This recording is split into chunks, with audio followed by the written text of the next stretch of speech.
عورت ہی وہ واحد دین، دھرم اور مذہب ہے جسے ہر کوئی اپنانا چاہتا ہے، مگر عورت کا دھرم پیسہ ہے جسے وہ ہر کسی کے ساتھ اپنائی جا سکتی ہے۔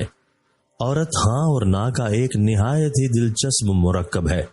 انکار اور اقرار کچھ اس طرح عورت کے وجود میں غلط ملت ہو گیا ہے کہ بعض اوقات اقرار انکار معلوم ہوتا ہے اور انکار اقرار۔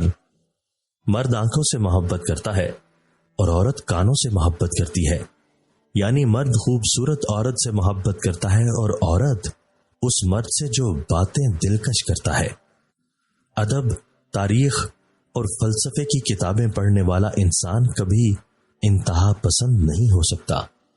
اگر تم اپنی موت کے بعد قصہ پارینیہ نہیں بننا چاہتے تو تم پر لازم ہے کہ کچھ ایسا لکھو جو پڑھے جانے کا مستحق ہو، یا کچھ ایسا کرو جو لکھے جانے کا مستحق ہو۔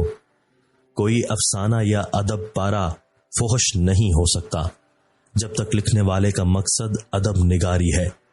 ادب بحیثیت ادب کے کبھی فحش نہیں ہوتا۔ خوبصورت عورت کبھی بھی اپنی خوبصورتی پر خود بات نہیں کرتی۔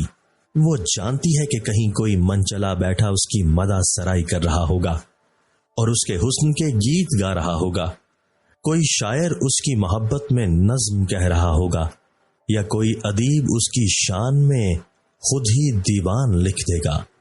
3 غذائیں ایسی ہیں جو مرد کے جسم کو طاقت اور خوبصورت بناتی ہیں۔ اول، ناشتے میں شہد کا استعمال کرنا۔ دوم، صبح کے وقت سیب کھانا۔ سوم، دن میں 5 یا 7 کھجوریں کھانا۔ ماضی آپ کا دروازہ کھٹکھٹائے تو ہرگز نہ کھولیں، کیونکہ ماضی کے پاس آپ کو دینے کے لیے دکھوں کے سوا کچھ نہیں ہوتا۔ جو آج ہے اچھا ہے، بہترین ہے۔